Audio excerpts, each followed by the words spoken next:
This Thursday, the prosecution was left to present evidence to the court and explain how Paul Rusesabagina committed the other 3 offenses of terrorism, including arson as an act of terrorism, attempted murder, the crime of battery and assault as an act of terrorism.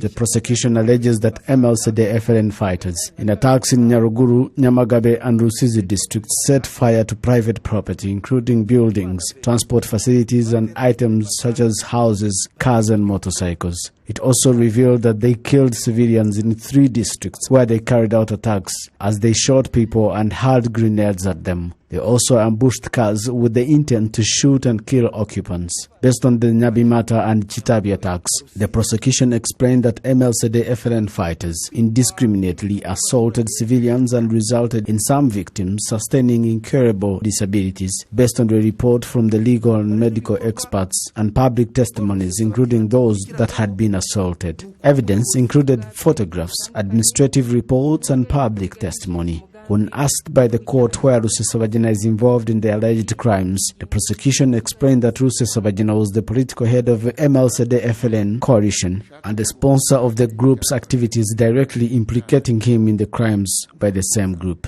After Paul Rusesabagina, the prosecution moved to another suspect, Mark Nizeimana, who had the rank of colonel in the MLCD FLN fighters. According to the prosecution, Nizeimana faces 9 charges. The prosecution alleges that he was a member of the FDLR militia before crossing to CNLD and later joined the MLCD FLN coalition, where he was the colonel until his arrest in 2020. Right from the initial questioning by investigators, Nizeimana pleaded guilty to the charges leveled against him, admitting that he was the top commander of the MLCD FLN, deputizing Brigadier General Antoine Hachizimana, alias Jeva, who was the commander of the North Kivu-based armed group. It is said that he took the fighters from DR Congo through Lake Kivu or the river Rusizi to the Chibira forest in Burundi, where Lieutenant Colonel Fabie, an FLN coordinator, was staying together with Brigadier General Agricole.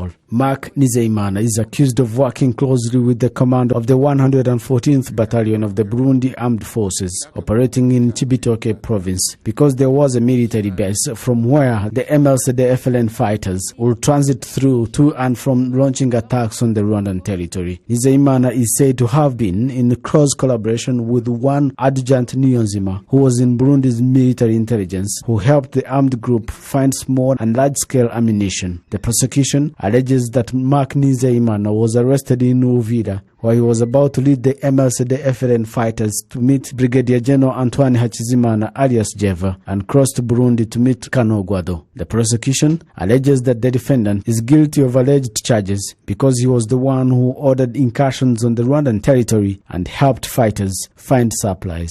Reporting for RwandaTV News, Ethan Tashabia. And on behalf of the entire news production team, thank you for sticking with us. I'm Jane Mutoni. Bye for now.